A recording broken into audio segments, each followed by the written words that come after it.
नमस्कार, युवा आवाज लाइव न्यूज में आपले स्वागत है। आज आपका जो उपोषण का 15वां दिन जो चल रहा है, तो 15 दिन का सफर आपको क्या रहा और शासकीय प्रशासन से आपको क्या इसके ऊपर में सहयोग मिला है और कैसा सफर रहा, हमारे दर्शकों को बताने का प्रयास करें। नमस्कार, मेरा नाम लक्ष्मी लेकेश तावड़े है और हम जो उपोषण में बैठे हैं उसका आज 15वां दिन है।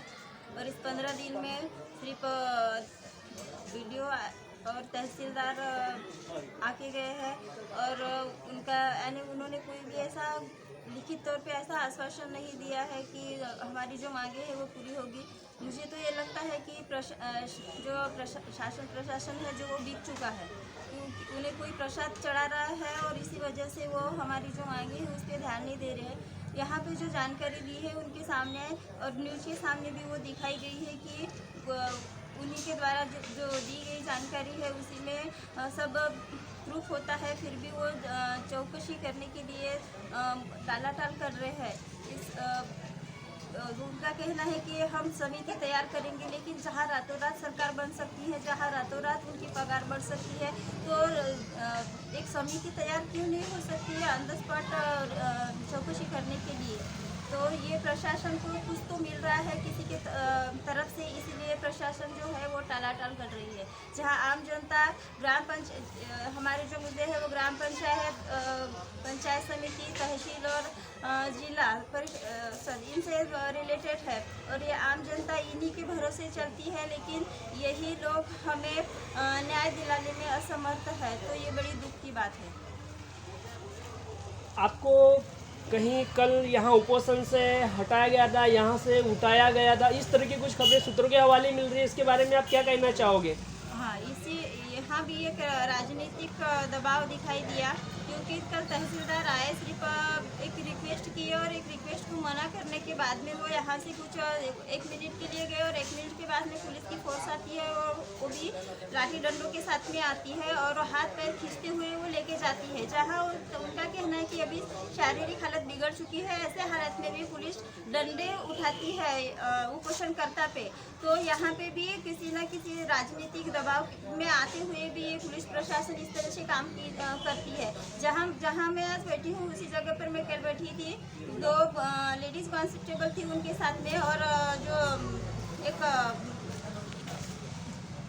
थानेदार थे वो मुझ पर उन्होंने डंडा उठाया और वो लेडीज़ कांस्टेबल ने मुझे ज़बरदस्ती से पकड़ा और उन्हें भी उसी तरह मेरे पति को भी उन्होंने हाथ पैर पकड़ के एम्बुलेंस में बिठाया, जबकि हमारी जाने की इच्छा नहीं थी। वहाँ जाने के बाद में भी, यहाँ से जाने के बाद में एक जो 2 पेशेंट साथ में जाते हैं, वहाँ एक पेशेंट का ट्रीटमेंट भी चेक किया गया और मुझे 2 घंटे तक के किसी ने भी पूछा तक कि नहीं कि ये पेशेंट है और मुझे मेरा चेकअप भी नहीं हुआ। जब पुलिस आकर वो जो लेडीज़ थी उसने पूछा कि आपका ट्रीटमेंट नहीं कराया, मैंने नहीं कहा, तब वो 2 घंटे के बाद में वो आती है और एक डॉक्टर और चेकअप करती है। यानी जहाँ से हालत बिगड़ने पर वो दवाखाने में लेकर जाते हैं, वहाँ पे भी पुलिस का ध्यान नहीं था कि और पुलिस ने भी नहीं पूछा कि इनके ट्रीटमेंट में यानी क्या आया है।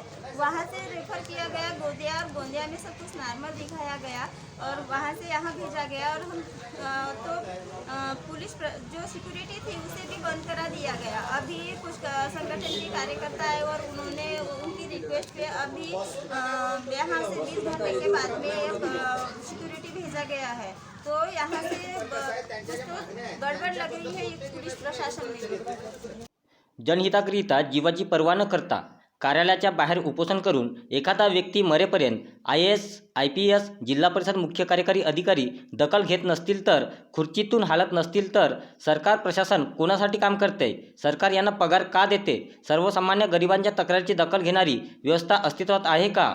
असाच प्रकार गोंदिया जिल्ह्यातील गोरेगाव तालुक्यातील मोवाडीतील प्रकरण आहे। मी लेकेश सोनलाल तावडे, राहणार मोवाडी। मी मागील 16/11/2023 पासून या ठिकाणी महसूल विभाग व ग्रामपंचायतमध्ये झालेल्या भ्रष्टाचाराच्या विरुद्ध चौकशी करण्यासाठी म्हणून आमरण उपोषणाला आपल्या पत्नीसमेत इथे बसलेला आहोत। परंतु आजपर्यंत कोणत्याही शासकीय अधिकारी इथं येऊन आम्हाला कोणत्याही प्रकारचे आश्वासन दिले नाही किंवा कोणत्या प्रकारची चौकशी केली। आमची मागणी आहे स्पॉटवर चौकशी झाली पाहिजे आणि स्पॉटवर त्याचा निकाल लागला पाहिजे. परंतु कोणतेही आज 15 दिवस होऊन गेले. आज आमरण उपोषणाचा 15वा दिवस आहे, तरी आजपर्यंत असा कोणताही मोठा अधिकारी, फक्त आजपर्यंत तालुका स्तरावरचे अधिकारी येऊन गेले व त्यांनी फक्त कोणतेही कागदपत्र आम्हाला न देता फक्त तोंडी आम्हाला उपोषण सोडवण्यासाठी ते आम्हाला आवाहन करत होते. पण आम्ही त्यांना म्हटलं की आम्ही उपोषण सोडणार नाही. आमच्या ज्या मागण्या आहेत की तांडावस्ती सुधार योजनेतून जो रस्ता तयार करण्यात आला, तो रस्ता ज्या ठिकाणी तयार करण्यात आला त्या ठिकाणी कोणीही NTचे एकही लोक राहत नाही, तरी त्या ठिकाणी कसा तयार करा, कोणत्या नियमानुसार तयार करा याची चौकशी करण्यात यावी. व तो जो रस्ता तयार करण्यात आला त्याचा बांधकाम जो आहे तो एकदम निकृष्ट दर्जाचा.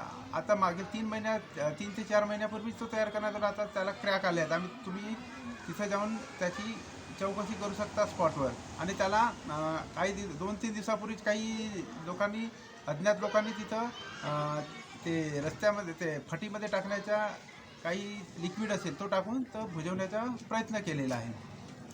तसेच अहिल्यादेवी होळकर पुरस्कारामध्ये ग्रामपंचायतच्या सरपंचाने आपल्या राजकीय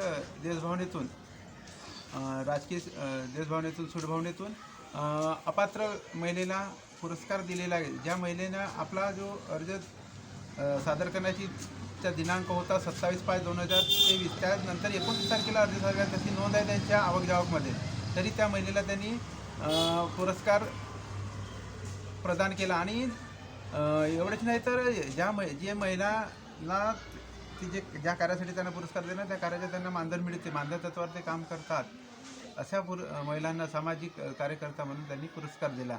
हे पुरस्कार जे वाटप झाला हा सगळा राजकीय द्वेषभावनेतून करण्यात आलेला आहे. याची पण चौकशी करून याच्या जे दोषी आहेत त्यांच्यावर प्रशासकीय नियमानुसार कारवाई करण्यात यावी.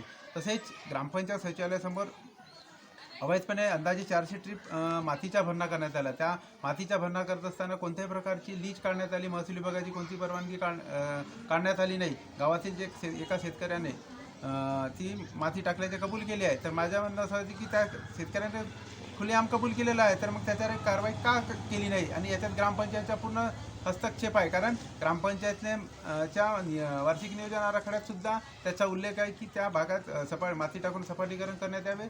आणि ग्रामपंचायतने मासिक सभेत फेब्रुवारी आणि मार्च महिन्याच्या मासिक सभेत असे 2दा ठरावसुद्धा घेतलेले आहेत. ते ठरावसुद्धा माझ्याकडे आहेत.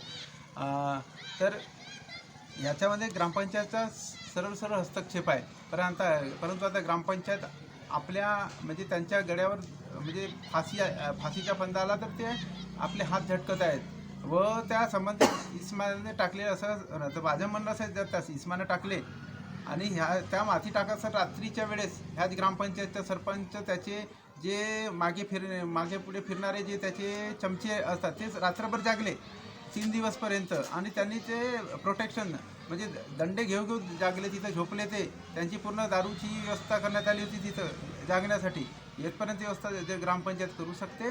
म्हणजे याचा अर्थ ग्रामपंचायतनेच तो माती टाकण्याचा म्हणजे त्याचा सहभाग आहे ग्रामपंचायतच्या द्वारे आणि सहमतीने तो टाकण्यात आला. तर म्हणजे की माझी मागणी हीच आहे शासनाला की ज्या माणसाने तिथं माती टाकली त्या ज्या वाहनाद्वारे उत्खनन केलं आणि वहन केलं त्या सगळ्या वाहनांची जप्ती केली पाहिजे. आणि 400 ट्रिपचा दंड कलम 27 महसूल अधिनियम 1966च्या कलम 27नुसार जो दंड आकारला जातो 5 पट त्यानुसार दंड आकारण्यात यावा.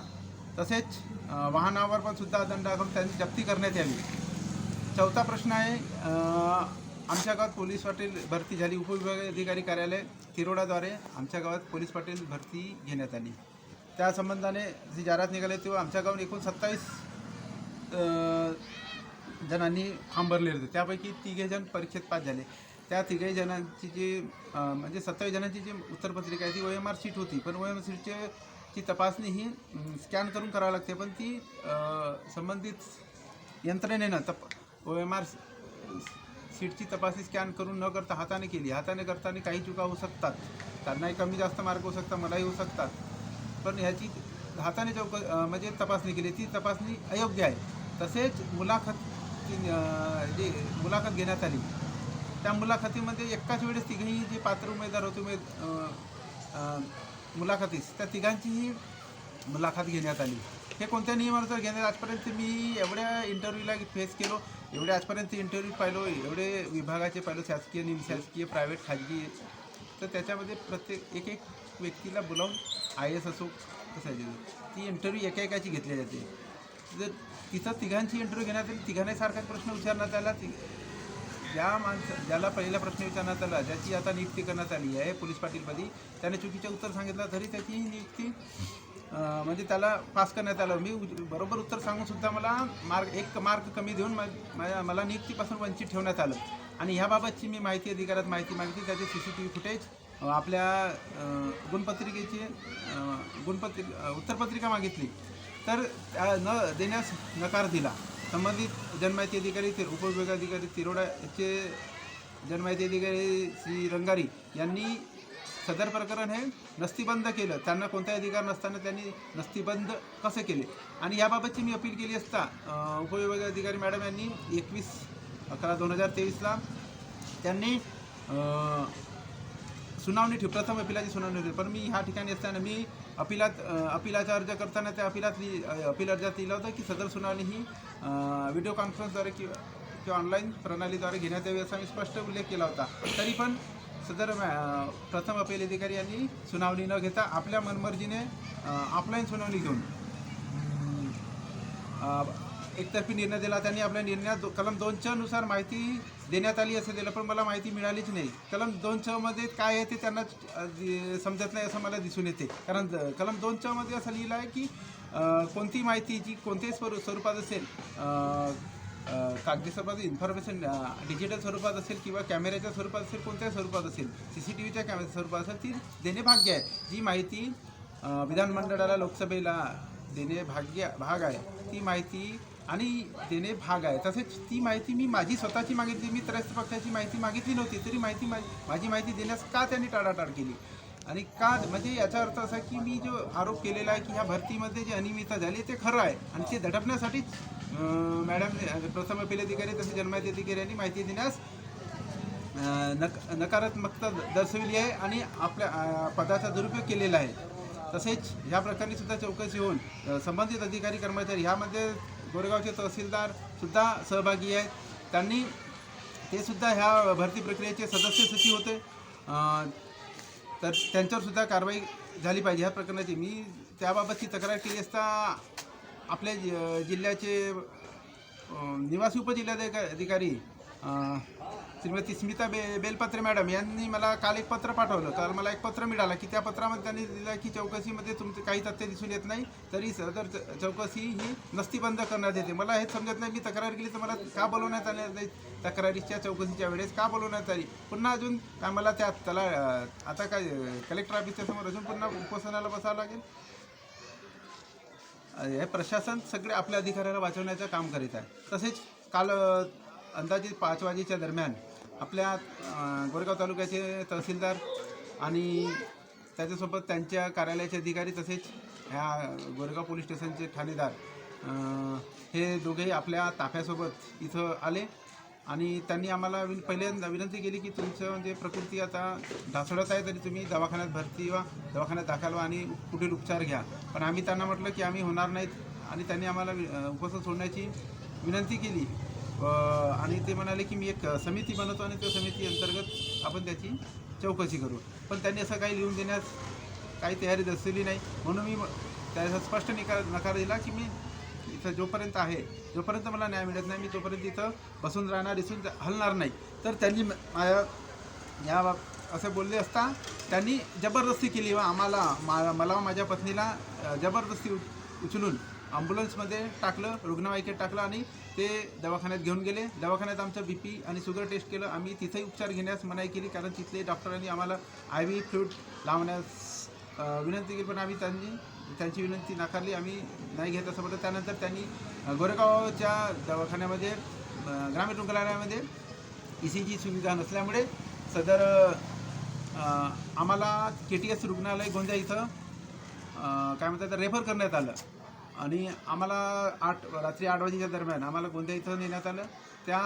तिथं पण सुद्धा आम्हाला आमची शुगर आणि BP चेक करण्यात आली आणि ECG चेक करण्यात आलं तिथं पण, आणि आमच्या किटोन टेस्टसाठी लघवीचा सॅम्पल घेण्यात आला. पण तिथंसुद्धा किटोन टेस्टच्या ज्या किट असतात त्या उपलब्ध नसल्यामुळे किटोनची टेस्ट होऊ शकली नाही आणि डॉक्टरने आम्हाला फिट आहात असं दिलं आणि आम्हाला आमच्याकडून लिहून घेतलं. त्यांनी पण आम्हाला विनंती केली की तुम्ही दवाखान्यात भरती होऊन जा, पण आम्ही त्यांना पण नकार दिला आणि आम्ही आपल्या स्वमर्जीने त्यांना लिहून दिलं की आम्ही भरती होण्यास तयार नाहीत आणि आम्ही त्यांना लिहून दिला आणि आम्ही आपल्या उपस्थळी जाण्यासाठी रुग्णवाहिकेद्वारे ज्या रुग्णवाहिकेने आम्हाला चोपायची जी रुग्णवाहिका होत्या तिच्यानेच आम्हाला ह्या उपस्थळी आम्हाला सोडून देण्यात आले. कालपासून म्हणजे रात्री आम्ही 10:30 वाजता इथं पोहोचलो, तेव्हापासून इथं आतापर्यंत कोणताही पोलीस संरक्षणाचा उपाय नव्हता. सकाळी 10 वाजे डॉक्टर येऊन गेले, त्यांनी BP आणि शुगर चेक केलं, पण पोलीस प्रोटेक्शन होता. परंतु आता आमचे एक जवळचे सामाजिक कार्यकर्ते श्री अविनाशजी मेश्राम यांनी आमचे गोंदिया वेलफेअर सोसायटीचे सर्व यांनी फोन केला मान्य ठाणेदारांना, तर त्यांनी लगेच त्यांनी आपलं पोलीस एक कॉन्स्टेबल इथं पाठवलेला आहे. तर आता म्हणजे कमीत कमी 36 तास 12 ते 20 तास इथं कोणतीही पोलीस संरक्षण नव्हतं. जर ह्या दरम्यान आमच्या जीवाशी काही झालं असतं तर याला जबाबदार कोण राहिलं असतं. आणि आमचं हे जे उपोषण आहे हे पूर्णतः मोडकळीस आणण्यासाठी पूर्ण प्रशासन, राजकीय नेते हे सगळे लागले आहेत. कारण याच्यात जे फसणारे कर्मचारी आहेत हे सगळे राजकीय नेत्यांचे नातेवाईक आहेत, जे सत्तेत आहेत त्यांचे नातेवाईक आहेत. त्याच्यामुळे ते त्यांना वाचवण्याचा पूर्ण प्रयत्न करत आहेत. आणि ही फिल्डिंग वरतून कलेक्टर ऑफिस, जिल्हा परिषद, CO याच्यापासून लावण्यात आली आहे. पंचायत समिती स्तरावरही ह्या म्हणजे चौकशी फक्त ठातूर मातूर चौकशी त्या दिवशी दिनांक 28ला आपल्या पंचायत समितीचे BDO श्री अजितसिंग पवार आले होते आपल्या ताफ्यासोबत, आपल्या कर्मचाऱ्यासोबत इथं आले होते आणि त्यांनी काय चौकशी केली ते आम्हाला माहीत नाही, पण त्यांनी सांगितलं की आम्ही चौकशीसाठी कागदपत्राची चौकशी केली आणि आम्ही सचिवांना काही कागदपत्राची मागणी केली. त्यानुसार आम्ही चौकशी केलेली आहे. त्याचा अहवाल आम्ही CO साहेबांना पाठवू आणि तुम्हाला त्याविषयी ते CO साहेब काय म्हणतात त्याविषयी कळू असे म्हणाले. पण त्यांनी आम्हाला असं आश्वासन दिलं नाही की आम्ही आता चौकशी करू आणि लगेच चौकशी करून त्याचा अहवाल तुम्हाला देऊ, असे आम्हाला कोणत्याही परिस्थितीत ते बोलले नाही. यावरून दिसून येते की हे सगळं वेळ काढू धरून आणि ते आम्हाला म्हणजे आमची जे उपोषण आहे ते मोडकळीस आणण्याचा म्हणजे त्यांचा पूर्ण मानस आहे, जेणेकरून हे हताश होतील आणि आपले उपोषण मागे घेतील आणि जेणेकरून त्यांचा बचाव होईल. म्हणून ते आपल्या ज्या चौकशी आहेत त्याला ढील देत आहे. तरी माझी आपल्या पत्रकारांना विनंती आहे की माझी ही आवाज तुमचे YouTube चॅनल किंवा कोणत्याही प्रसारमाध्यमाद्वारे जिथपर्यंत पोहोचू शकेल तिथपर्यंत वरिष्ठ अधिकाऱ्यांच्या कानी पोहोचवण्यात यावी व आम्हाला न्याय देण्यात यावा. तर याच्यानंतर आम्ही लोकांचा समवेत तहसील कार्यालय, कलेक्टर ऑफिस, CO आणि पंचायत समिती कार्यालय याच्या समवेत आणि मी आपल्या स्वतःच्या लहान मुलांसोबत उपोषण याच्यानंतर मी त्यांच्या कार्यालयाच्या समोर उपोषण करीन. यापूर्वी एवढंच माझी सांगणे आहे. तर आपण बघितले की उपोषणचा 15वा दिवस असून शासन प्रशासन दखल घेत नाही, म्हणजे आपण समजू शकतो की प्रशासन किती निष्क्रिय आहे. अशाच बातम्या बघण्याकरिता चॅनल सबस्क्राईब, लाईक, शेअर आणि बेल आयकॉन क्लिक करायला विसरू नका. नमस्कार.